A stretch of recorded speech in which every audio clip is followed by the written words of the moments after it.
La vidéo d'aujourd'hui aura pour but de montrer une séance parmi d'autres possibles où on travaille deux aspects qui sont la vitesse et la technique. On commence cet entraînement par 5 minutes d'étirement dynamique qui auront un but d'échauffement pour l'ensemble du corps. On passe ensuite sur le premier exercice qui consiste simplement à se déplacer en conduite de balle de manière libre. Cet exercice aura pour but de finaliser l'échauffement et de se mettre en route techniquement. On fera l'exercice pendant 5 minutes avec une intensité modérée. Pour le second exercice, on place 3 coupelles en angle droit. On fixera la première du pied droit pour se replacer et ensuite fixer la seconde du pied gauche.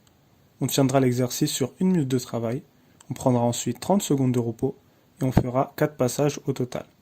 On essaiera d'être le plus précis possible sur les touches de balle et de directement passer d'un pied à l'autre sans transition. Pour le troisième exercice, on fixera 4 coupelles, les 2 premières du pied droit et les 2 suivantes du pied gauche. Comme pour l'exercice précédent, on fixera de l'extérieur du pied pour se replacer avec la semelle. On fera ici aussi 1 minute d'exercice, puis 30 secondes de repos et 4 passages.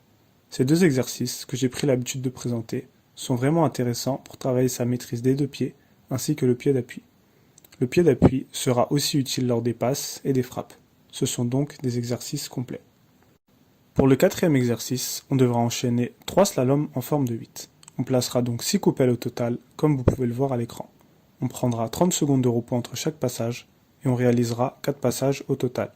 On essaiera de mettre une bonne intensité afin de se mettre en situation et de progresser au mieux sur l'exercice. Après avoir réalisé 4 exercices techniques, on passe à présent sur un travail de vitesse.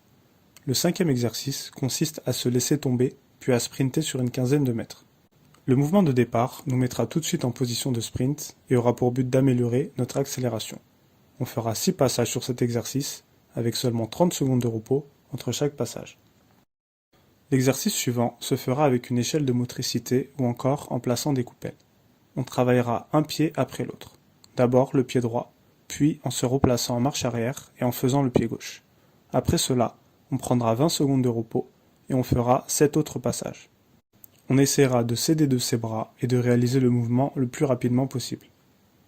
Le septième exercice se fera aussi à l'échelle. On sera cette fois-ci à cloche-pied. On fera 2 sauts latéraux suivis d'un saut vers l'avant.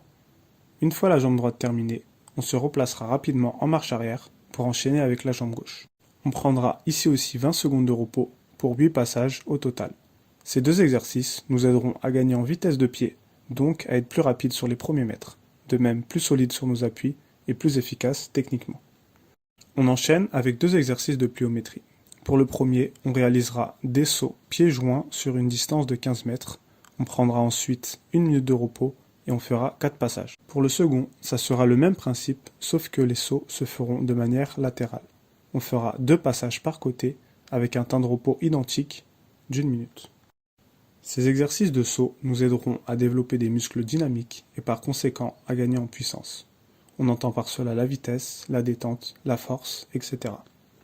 On termine avec un exercice technique qui sera de la maîtrise dans les petits périmètres. On placera quelques coupelles et on devra slalomer entre elles sans les toucher. On fera différents circuits pendant 1 minute en utilisant ces 2 pieds. On utilisera les différentes surfaces du pied, l'intérieur, l'extérieur et la semelle. On prendra 30 secondes de repos et on fera 4 passages.